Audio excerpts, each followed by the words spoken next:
Les aventuriers. Siempre que te pregunto que cuándo, cómo y dónde, tú siempre me respondes quizás. Les aventuriers. Une émission de Fabienne Chauvière. Claude Grison, je suis enseignant-chercheur à Montpellier, un enseignant-chercheur qui aime les défis. Mon défi actuel est de montrer que la chimie et l'écologie combinées peuvent être vecteurs de développement durable. La nature l'épate. Pour Claude Grison, la nature, quand elle est agressée, est souvent capable de trouver des réponses géniales, inventive et efficace.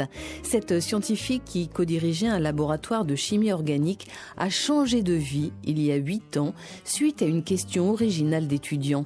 Claude Grison, qui étudiait les molécules du vivant, se passionne alors pour le monde des plantes et elle découvre que certaines sont capables de se gorger de métaux lourds. Elle a donc l'idée d'utiliser ses facultés pour réhabiliter des sols miniers dégradés par l'exploitation du nickel ou du manganèse. Et ça marche. Première étape. Car il y a une seconde étape. Claude Grison, la chimiste, a inventé une technique qui permet de valoriser les feuilles pleines de métaux toxiques. Elle a mis au point des catalyseurs d'un genre nouveau, plus efficaces que les conventionnels. Claude Grison, chercheuse CNRS, professeure à l'université, a créé et dirige le laboratoire chimie bio-inspirée et innovation écologique de Montpellier. Elle est internationalement reconnue pour ses travaux dans le domaine de la chimie verte. Cheveux courts, voix posée et regard direct, Claude Grison incarne une nouvelle chimie.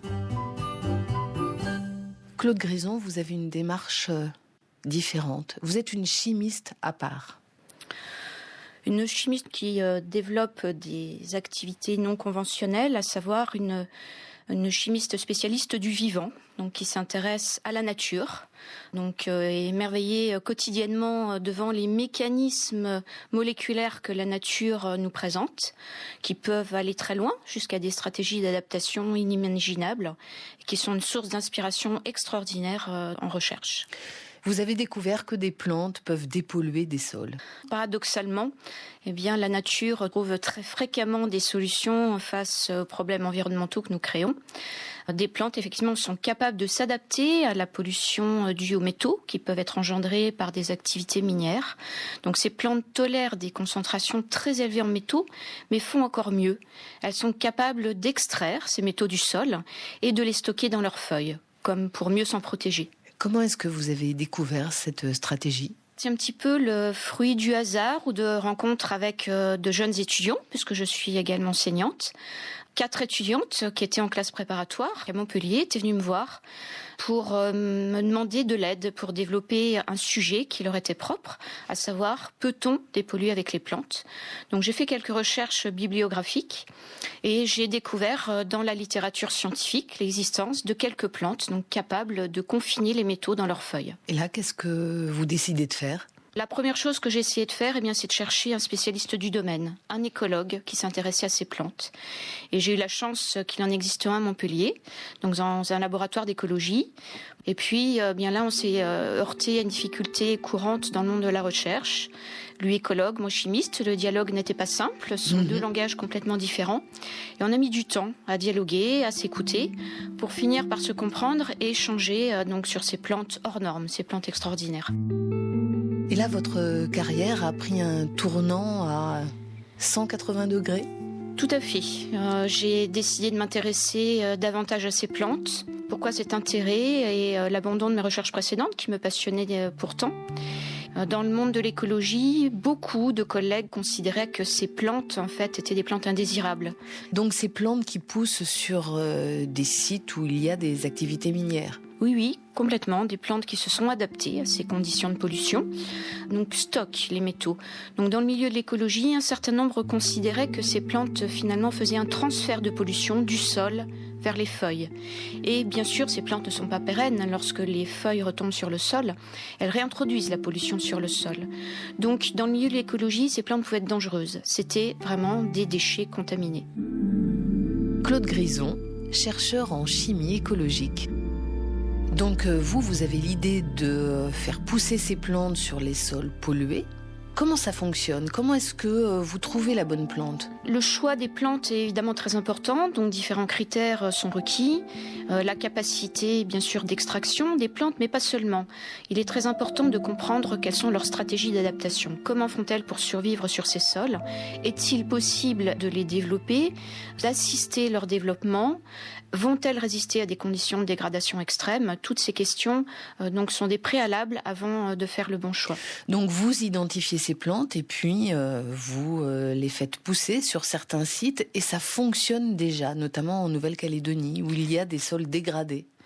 Alors tout à fait, en Nouvelle-Calédonie, on travaille déjà depuis 6 ans donc à la réhabilitation des sites miniers, en partenariat avec les opérateurs miniers français.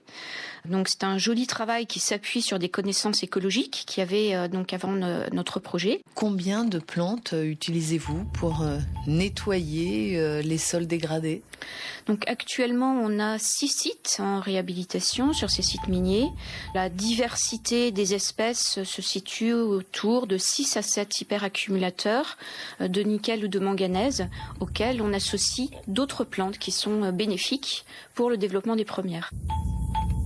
Comment est-ce que vous avez identifié ces plantes ? Alors ça s'appuie vraiment sur des connaissances de l'écologie végétale, c'est-à-dire des plantes qui ont des aptitudes naturelles à la résistance sur des sols à ciel ouvert, très chargés en métaux, qui sont fortement dégradés. L'autre critère, c'est de progresser dans la connaissance de la physiologie de ces plantes. Et comment est-ce que vous faites ? Vous les récoltez, vous les faites pousser en laboratoire, vous faites des tests ? Comment est-ce que vous procédez ? Alors les premiers essais n'ont pas démarré en Nouvelle-Calédonie, mais en métropole, tout près de Montpellier, dans le Gard, où effectivement on a fait beaucoup d'efforts en écologie scientifique très fondamentale. On a essayé de comprendre les stratégies que ces plantes avaient mises en œuvre pour survivre. On s'est rendu compte que l'une d'entre elles, qui est une légumineuse, se développait sur ce site, ce qui est une chance inouïe. Parce qu'une légumineuse a une propriété extraordinaire, c'est de fournir de l'engrais naturel. Donc c'est une petite usine chimique à production d'engrais. Alors comment fait-elle ? Elle vit en symbiose avec des bactéries du sol.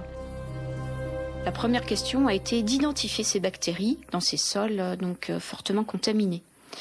On a trouvé des espèces bactériennes qui étaient parfaitement inconnues.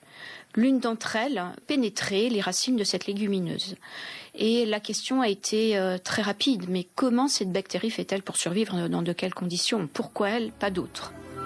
Puis on s'est rendu compte qu'elle développait un scénario absolument extraordinaire. Alors qu'est-ce que vous avez découvert ? On a découvert qu'elle avait remporté ce qu'on pourrait appeler une guerre au glucose. Les bactéries font comme nous, elles ont besoin de sucre pour fournir de l'énergie. Elles en dépensent beaucoup, parce qu'elles sont largement responsables de la production d'engrais par les légumineuses. Elles doivent réduire l'azote qui est dans l'air en engrais, en ammonium. C'est une réaction extrêmement difficile. D'ailleurs, le chimiste est incapable de la reproduire. Les bactéries savent le faire, mais elles mettent énormément d'énergie à le faire. Donc elles ont un besoin accru en glucose. Or, il n'y en a quasiment plus dans le sol. La question était de savoir comment elles faisaient pour s'approprier le peu de glucose qui restait. On a trouvé qu'elles développaient une voie ancestrale de dégradation du glucose, une voie que la plupart des bactéries ont perdue. Donc elles sont capables de transformer le glucose en une réaction dite d'oxydation très très rapide, plus rapidement que les autres. Et du coup, elles s'approprient le peu de glucose qu'il y a dans le sol. Et voilà comment vous avez réussi à réhabiliter un site dans le Gard, un site fortement pollué, parce qu'on ne peut rien y faire pousser. Il y a même des enfants qui sont atteints de saturnisme autour. Tout à fait. Le point de départ était très difficile, avec des problèmes environnementaux et sanitaires que vous venez d'évoquer.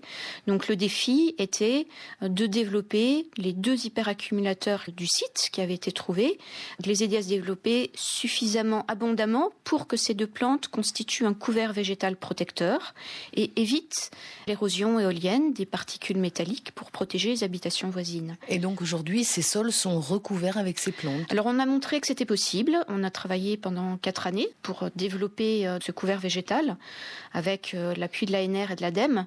Et on a montré qu'il était possible de réintroduire durablement ces 2 espèces sur ces sols qui étaient complètement mis à nu. Et vous avez fait mieux parce que ces plantes qui poussent sur ces sites pollués ou dégradés, vous les utilisez. Effectivement, il était fondamental de trouver une application à ces plantes. Il était fondamental de prouver que ce n'étaient pas des déchets contaminés, que la chute des feuilles n'allait pas réintroduire cette pollution sur le sol. Sinon, effectivement, l'intérêt de la technique était très limité. Et vous allez nous raconter ça dans un instant. France Inter, les aventuriers. Fabienne Chauvière. Dans le laboratoire de Montpellier qu'elle a créé, Claude Grison, chercheuse en écologie scientifique, a identifié des plantes miraculeuses capables d'absorber les métaux lourds qui dégradent des sols.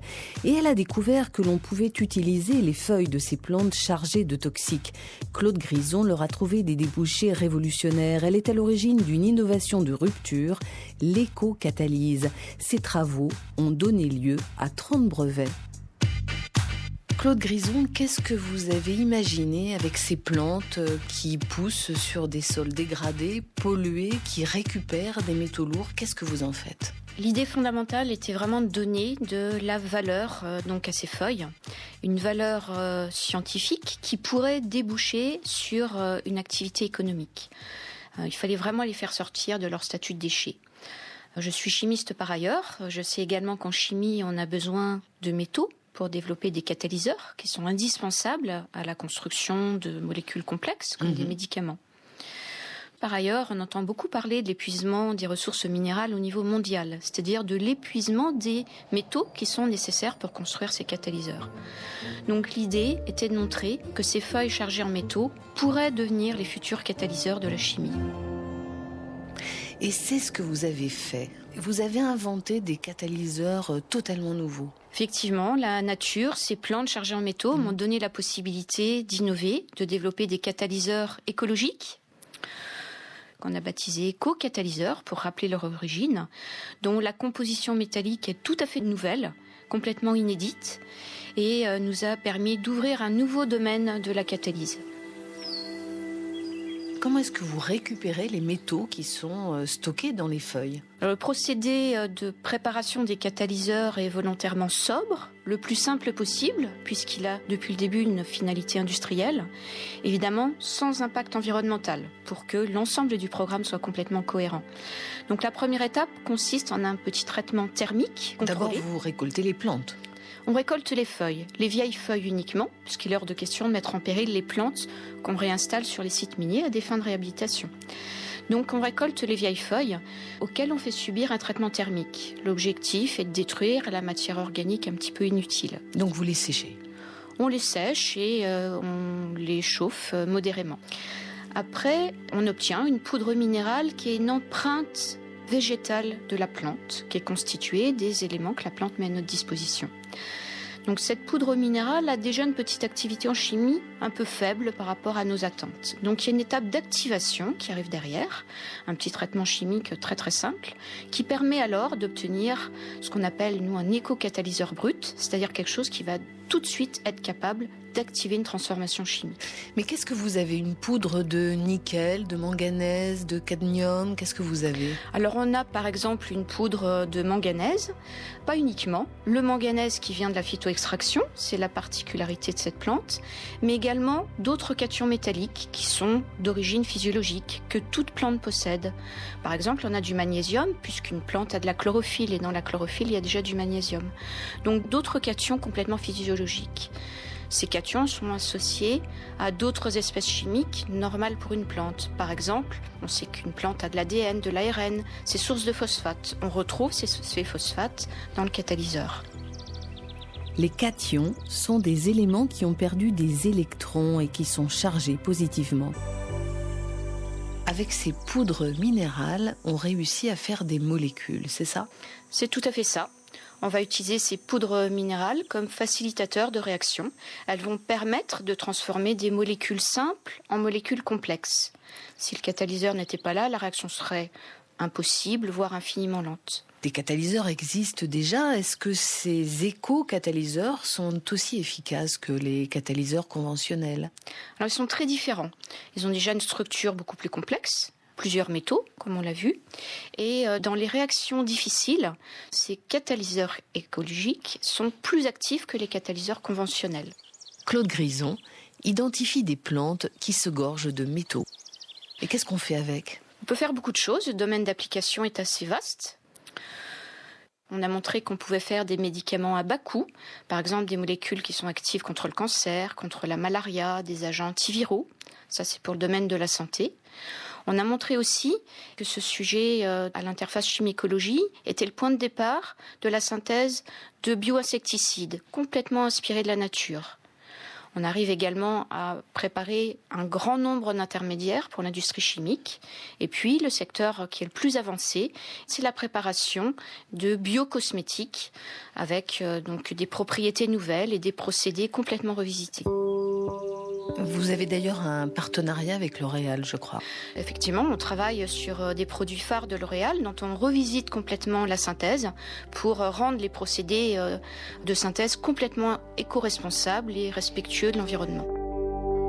Claude Grison, est-ce que vous vous souvenez du jour où vous avez compris que ça marchait, que votre idée fonctionnait ? Ah oui, je crois que c'est un moment qu'on ne peut pas oublier dans la vie d'un chercheur. C'est un moment extraordinaire. Après 1 an d'échecs, avec des choses très difficiles à manipuler, eh bien effectivement, un petit résultat a émergé.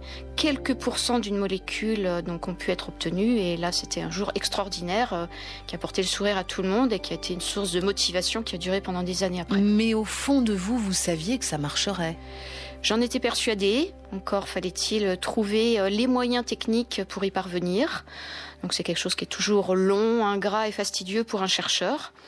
Mais je crois que toute la motivation environnementale et sociétale de ce projet a permis peut-être d'oublier ces moments difficiles et puis de s'acharner, d'être suffisamment tenace pour aboutir à un résultat. Et dans votre environnement scientifique, on y croyait aussi ou bien on se disait elle est gentille ?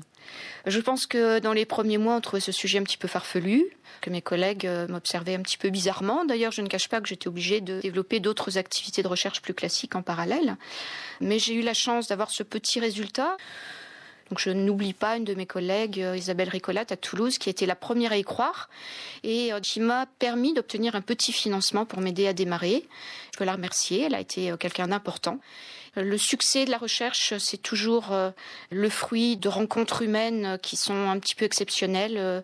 Là aussi, des personnes qui vont jouer ce rôle de catalyseur, qui vont croire en vous, qui vont vous donner le petit plus qui va vous permettre de réussir. Et aujourd'hui, comment est-ce que vous êtes perçu ? 30 brevets ont été déposés autour de ces éco-catalyseurs. Vous avez eu des prix, une médaille du CNRS. Comment est-ce que vous êtes perçu ? Alors c'est très difficile de répondre à la place de mon entourage. Oui, mais par le milieu, vous le savez quand même. Oui, un petit peu. Disons que ce qui me fait très plaisir, c'est d'avoir une certaine reconnaissance dans mes 2 disciplines de départ. La chimie, bien sûr, qui est mon métier premier, avec des récompenses de cette communauté scientifique, parce que les résultats chimiques sont là, les éco-catalyseurs sont puissants et les résultats sont démonstratifs, mais également une bonne acceptation dans le milieu de l'écologie, qui n'était pas mon métier premier. Donc ça me fait très plaisir, j'y suis très attachée, c'est quelque chose d'important. L'autre récompense, c'est de motiver les jeunes autour de moi, dans mon laboratoire, de les voir partager le même enthousiasme que moi. Et puis les populations locales, je ne peux pas oublier tous les villageois du petit village gardois dans lequel j'ai travaillé, sur Laurent le Minier. Pour moi, c'est quelque chose d'extraordinaire. J'ai le même plaisir à aller en Nouvelle-Calédonie et rencontrer les Calédoniens du territoire, donc qui sont derrière moi. Donc ce sont des richesses humaines extraordinaires. C'est un projet très humain. Quand vous dites que vous voulez réconcilier la chimie et l'écologie, c'est pas pour ça que la chimie va régresser. Ah, pas du tout, je crois qu'on a vraiment montré l'inverse. Là, l'écologie a été source d'innovation extraordinaire en chimie, mais cette chimie qui se nourrit de l'écologie a généré finalement des catalyseurs qui sont plus actifs que les catalyseurs conventionnels qui dérivent de la métallurgie dans un grand nombre d'applications.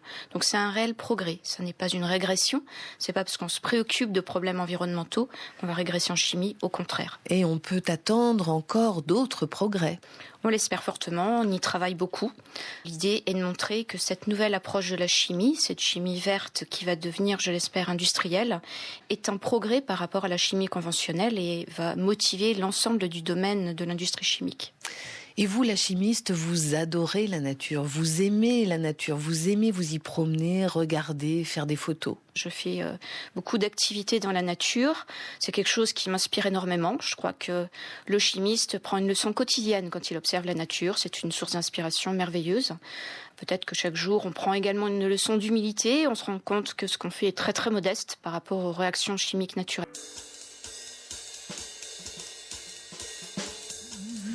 Plomb, zinc, cadmium, des milliers de sites seraient potentiellement pollués en France suite à des activités métallurgiques. Claude Grison a découvert que les plantes peuvent dépolluer des sols, mais elles pourraient aussi purifier les eaux, par exemple. Cette scientifique est très courtisée par le monde industriel. Les éco-catalyseurs qu'elle a mis au point se révèlent archi-efficaces. Son laboratoire n'est pas dans un lieu habituel. Claude Grison, est-ce que vous pouvez nous présenter votre laboratoire ? Votre laboratoire est à Montpellier, mais dans un lieu un peu particulier. Oui, donc le cœur du laboratoire se situe dans un hôtel d'entreprise au nord de Montpellier, donc Biopôle de Grabel. C'est un laboratoire académique, mais qui se situe au milieu de start-up qui développent des biotechnologies extrêmement diverses. Pourquoi ce choix ? Eh bien, parce que on a vraiment la volonté de développer nos activités de recherche dans le milieu économique. On veut absolument que cette filière verte trouve des débouchés, que l'industrie soutienne les efforts écologiques que nous développons. Donc, la meilleure solution, eh bien, c'est d'être immergé dans ce milieu privé et industriel. Il y a un vrai dialogue entre les chercheurs et le monde industriel ? Ah, complètement. Je pense qu'on est très en phase. C'est quelque chose qu'on recherche. On fait beaucoup d'efforts et je dirais dans des groupes industriels à activités complètement complémentaires qui vont de l'extraction minière à l'industrie dans le milieu de l'écologie jusqu'à l'industrie chimique au sens large du terme. C'est vraiment un dialogue qui est recherché. Et qu'est-ce qu'on fait dans le laboratoire ? Ce qu'il faut savoir, c'est qu'il a des antennes. Il a déjà une antenne importante en Nouvelle-Calédonie, donc avec un de mes chercheurs qui est donc en permanence sur place. Voilà. Oui. Le laboratoire recueille les biomasses qui sont développées en restauration écologique sur différents sites. La Nouvelle-Calédonie est un exemple. Donc on analyse en permanence les plantes que nous développons sur site. Vous analysez ça comment ? Avec des techniques un petit peu élaborées. Donc on a des appareillages adaptés qui nous permettent d'avoir en quelques secondes la composition totale des feuilles qu'on réceptionne, qui nous permettent de suivre la bonne adaptation des plantes sur site.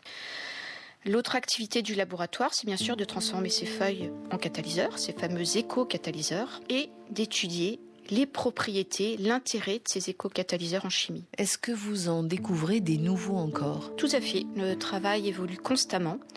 Il évolue dans différentes directions. Après avoir passé un certain nombre d'années à essayer de réhabiliter les sols miniers, aujourd'hui, on travaille beaucoup la purification des systèmes aquatiques, des effluents qui peuvent être pollués par des activités industrielles. Est-ce que vous pensez que vous avez identifié toutes les plantes capables de dépolluer des sols ou de réhabiliter des sols ? Vous en cherchez encore ? On en cherche encore au niveau du laboratoire, mais toute la communauté du milieu écologique en cherche également. Je pense que toute cette valorisation en chimie a motivé le monde de l'écologie et donc il y a vraiment un engouement pour découvrir de nouvelles plantes capables de faire de l'accumulation de ces métaux, ce qu'on appelle la phytoextraction. Il y a vraiment une dynamique qui a été instaurée par cette valorisation en chimie. Donc on continue à en chercher. Après, ces plantes sont vraiment le fruit d'une adaptation locale, donc je pense que d'autres plantes émergeront. Beaucoup de choses restent à découvrir, c'est sûr. Mais une fois que vous avez identifié une plante, qu'est-ce que vous faites ? Vous la cultivez, puis vous essayez de la réimplanter sur un site ? Alors avant d'imaginer de la réimplanter, il y a un certain nombre de précautions à prendre. La première, c'est de vérifier ses aptitudes au développement sur des sites dégradés. Toutes ne le sont pas. Il peut s'agir de plantes fragiles, forestières, qui n'ont pas ces aptitudes. Dans ce cas-là, je pense qu'elles sont très intéressantes, mais on va devoir, en trouver d'autres. un critère très important avant de les réinstaller, c'est de les réinstaller dans leur habitat naturel. C'est-à-dire, il est illusoire d'imaginer qu'une plante identifiée dans un pays va être réinstallée dans un autre pays. On ne met pas une plante de Nouvelle-Calédonie dans le Gard, par exemple. Absolument pas, ça c'est quelque chose qu'on ne ferait jamais, Oui. mais on va même encore plus loin. C'est-à-dire qu'une plante qui a été installée au nord de la Nouvelle-Calédonie ne serait pas installée au sud si elle n'a pas été détectée à proximité du site à réhabiliter. On respecte très scrupuleusement la biodiversité locale. Donc une fois que ces plantes sont identifiées, vous les replantez, comment vous faites ? Alors le scénario peut être un petit peu différent selon les contextes. Quand on était en métropole, il y avait tout étudié, leur capacité de germination, de développement. Donc effectivement, on a travaillé pendant quelques années dans les serres du laboratoire pour maîtriser ces phases un peu délicates de germination et de croissance de jeunes plants. Après, on les a habitués progressivement à croître sur une terre contaminée. Puis, au bout d'un certain temps, quand on avait bien maîtrisé la culture de ces plantes, on a été les réinstaller sur site. Claude Grison a mis au point le premier catalyseur écologique. Et aujourd'hui, qu'est-ce que vous aimeriez trouver ? Qu'est-ce que vous aimeriez découvrir ? Sur quelle piste êtes-vous ? Alors aujourd'hui, on est sur deux scénarios un petit peu différents. C'est savoir vraiment dépolluer les eaux contaminées. C'est un gros problème. La raréfaction en eau de qualité consommable donc est un problème très préoccupant. Mais donc il y a une piste. Il y a des pistes, effectivement. On est en train d'étudier des plantes aquatiques qui ont des propriétés de résistance à la pollution, qui sont des plantes très intéressantes, donc qui se développent bien. On étudie actuellement leur capacité à purifier donc une eau contaminée. Et bien sûr, on étudie également leur valorisation en chimie. Claude Grison, qu'est-ce qui vous plaît dans ce que vous faites ? Vous qui avez changé totalement de vie. Plusieurs choses me plaisent. Je pense que déjà, c'est l'approche interdisciplinaire du projet qui me plaît beaucoup. Je pensais d'une nature assez curieuse, donc je suis avide de ces recherches à l'interface de différents mondes qui s'ignoraient complètement, qui étaient deux mondes complètement étanches. Donc les deux mondes, c'est l'écologie et la chimie. La chimie, voilà, ça c'est quelque chose de merveilleux. Être à l'interface de la recherche fondamentale, de la recherche appliquée du milieu industriel est une autre approche qui me plaît énormément. Je suis un enseignant-chercheur que j'aime bien qualifier de citoyen, c'est-à-dire qui aime l'action, qui aime mettre à profit ces résultats de la recherche. Je pense qu'on a tous besoin de montrer que, en tant que chercheur, on est là pour œuvrer à l'intérêt général, au bien commun, et il faut absolument que nos activités de recherche trouvent à un moment donné des applications. Et ce dialogue avec le monde industriel, vous l'aimez, vous l'avez appris, vous l'avez apprivoisé. C'est pas évident quand on est un chercheur. C'est pas évident, effectivement, parce qu'on n'a pas toujours les mêmes raisonnements, les mêmes objectifs, donc on apprend à s'écouter. La difficulté ici supplémentaire, c'est que je suis aussi attirée par l'empreinte écologique de mes travaux, qui n'est pas toujours la préoccupation numéro 1 d'un partenaire industriel, qui a un souci de rentabilité économique, qui est tout à fait justifiable, qu'on peut comprendre, mais qui peut parfois être un petit peu opposé avec ces aspects écologiques. Donc c'est quelque chose de difficile, qui s'apprend, mais je dirais que c'est aussi ce qui est enrichissant dans ce travail, c'est de pouvoir beaucoup communiquer, échanger, écouter. France Inter, les aventuriers, Fabienne Chauvière. Est-ce que votre laboratoire est courtisé ? Je peux dire que oui, c'est vrai, il l'est. On a attiré l'attention de groupes industriels, d'investisseurs, donc c'est quelque chose qui est réel. Après, à nous, de savoir y répondre à deux niveaux. Tout d'abord, en essayant de faire respecter l'ensemble de ce projet, son esprit initial, qui est vraiment être, comme je l'ai dit tout au début, vecteur de développement durable. Dans une société hyper-industrielle, c'est pas forcément facile. Donc, à nous d'être vigilants pour que ce projet évolue comme on l'avait souhaité au départ, en respectant sa dimension environnementale. Et puis, à nous aussi, de répondre aux préoccupations des groupes industriels. C'est-à-dire, ils s'intéresseront jusqu'au bout à ce projet si on est capable aussi de répondre à leurs contraintes. Donc, la chimie verte, l'économie verte, c'est une réalité. Voilà, tout à fait. C'est ce qu'on essaie de montrer à travers ce programme. C'est pas simplement un joli concept, une philosophie ou un état d'esprit. Ça devient très clairement une réalité concrète qui est en cours d'industrialisation. Avec des emplois à la clé, avec des laboratoires qui vont s'en emparer, avec de nouvelles entreprises peut-être ? Oui, tout à fait. Ça a déjà commencé. Une jeune entreprise innovante en chimie verte est en train de développer certains des catalyseurs qui sont issus du laboratoire. Donc il y a réellement des emplois à la clé en termes de chimie verte et bien sûr en termes d'écologie, puisqu'il faut travailler sur le terrain à la restauration des sites miniers. Vous avez inventé ces éco-catalyseurs. Aujourd'hui, est-ce qu'il y a d'autres laboratoires qui travaillent sur le même sujet ? Non, ça reste encore un projet unique de notre laboratoire. C'est quelque chose qui reste unique dans le monde entier. C'est l'innovation du laboratoire qui n'est pas encore développée ailleurs. En revanche, d'autres laboratoires autour de nous s'intéressent à la partie écologique et travaillent en collaboration, ce qui est également un plaisir.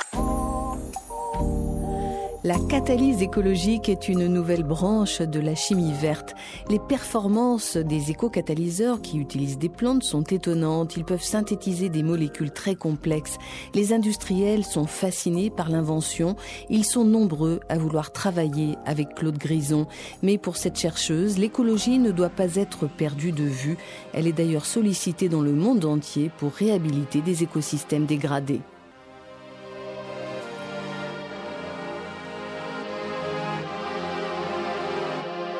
Claude Grison, j'ai cru comprendre que vos activités de chercheuse vous faisaient voyager énormément.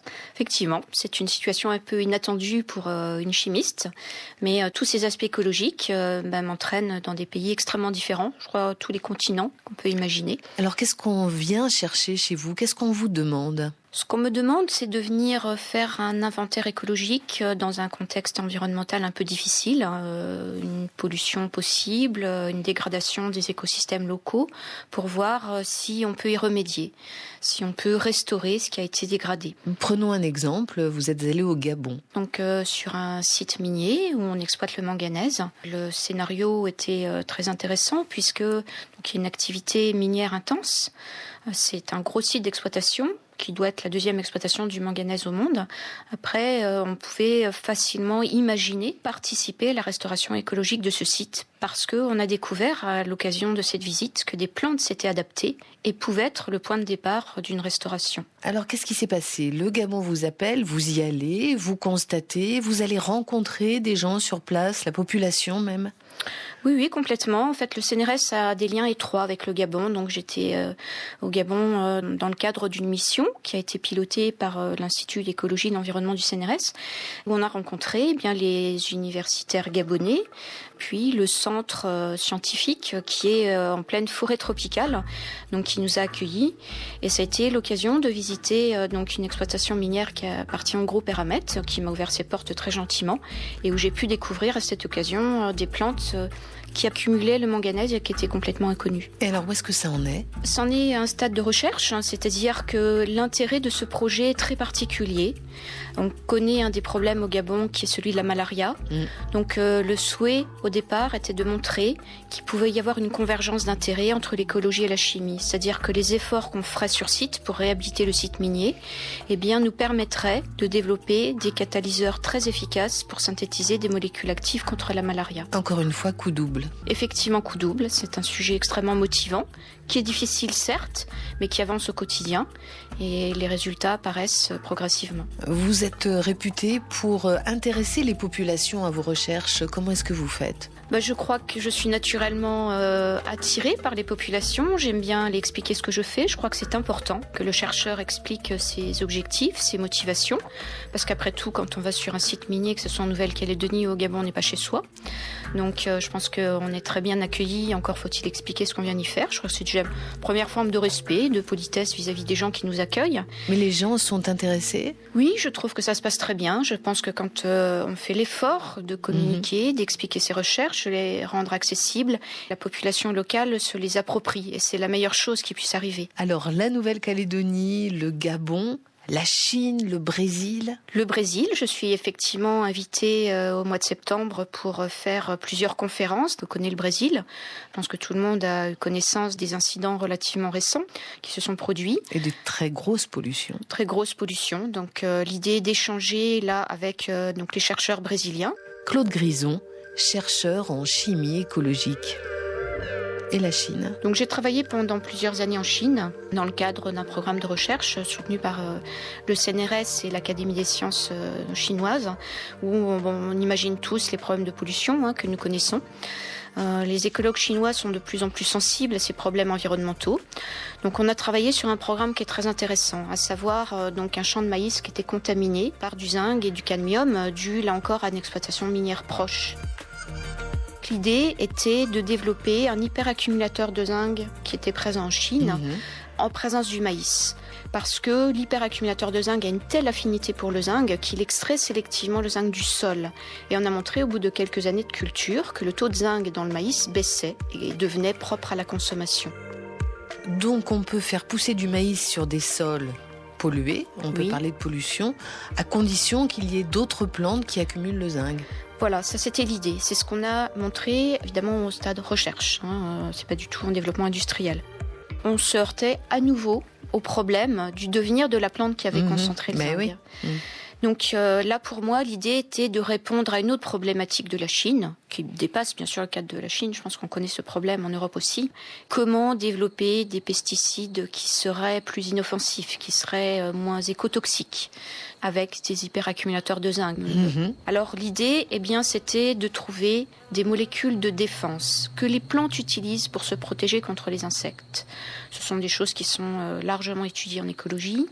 Et donc on a repéré une plante d'intérêt qui effectivement émettait une molécule pour se protéger contre certains insectes et qui avait l'air très efficace. On pourrait imaginer l'utiliser comme insecticide au quotidien. Alors c'est impossible parce que les ressources végétales ne sont pas assez abondantes. On épuiserait très vite la ressource naturelle. Donc l'idée était de la synthétiser, mais par des voies vertes, par des voies respectueuses de l'environnement. Ce qui a été possible grâce aux hyperaccumulateurs de zinc chinois qu'on a transformés en catalyseur. Et donc ça marche ? Tout à fait. C'est quelque chose qu'on a breveté puis publié. C'est tout à fait possible. Donc ce sont ces fameux insecticides bio-inspirés ? Exactement. Et c'est industrialisé, c'est fabriqué ? Alors ça n'est pas fabriqué au niveau industriel. Ça fait partie de discussions avec des groupes industriels du domaine. Donc peut-être qu'effectivement une production arrivera dans les années à venir. Après, il faudra toujours être très vigilant à l'usage de cette molécule pour bien respecter la façon dont la nature l'utilise, pour éviter les dommages ou les erreurs classiques dans le domaine.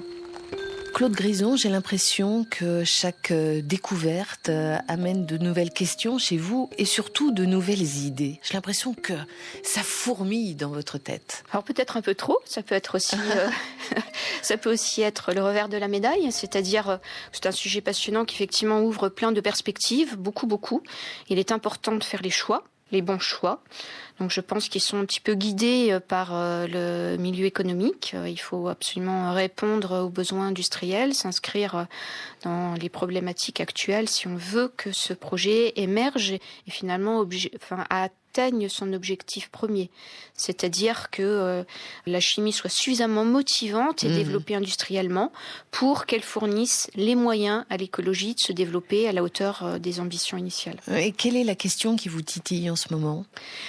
Bien que les résultats chimiques sont très séduisants et sont puissants, bien sûr, la rentabilité d'une telle filière se situe au niveau de la chimie. Or, il ne faut pas oublier que la chimie ne peut se développer que si la partie écologique est elle-même soutenue et développée à la hauteur de la production des catalyseurs qui seront nécessaires à la chimie. Vous en parlez beaucoup de l'écologie. Cette conscience écologique, c'est quelque chose de nouveau chez vous ? C'est quelque chose que vous avez découvert ? Ou c'est quelque chose qui est en vous depuis toujours ? Ce qui a pu évoluer, c'est la conception du domaine. Je pense qu'initialement, pour moi, l'écologie qui m'intéressait beaucoup était peut-être une science de l'observation, de la compréhension. Elle était peut-être moins dans l'action. Je pense qu'aujourd'hui, on est tous conscients qu'il y a quelque chose à faire. Il faut dégager de nouvelles solutions, des solutions durables, innovantes. Et l'écologie, une meilleure connaissance de l'écologie peut être source d'activités durables. Et on connaît mieux l'écologie grâce à la chimie aussi. Ah, complètement. Ça, c'est une question très importante pour moi, effectivement, pour progresser en écologie, pour comprendre les mécanismes intimes de la nature, descendre à l'échelle moléculaire, il faut faire de la chimie. C'est la chimie du vivant qui apporte ses connaissances. Merci beaucoup, Claude Grison. Merci à vous. Quizás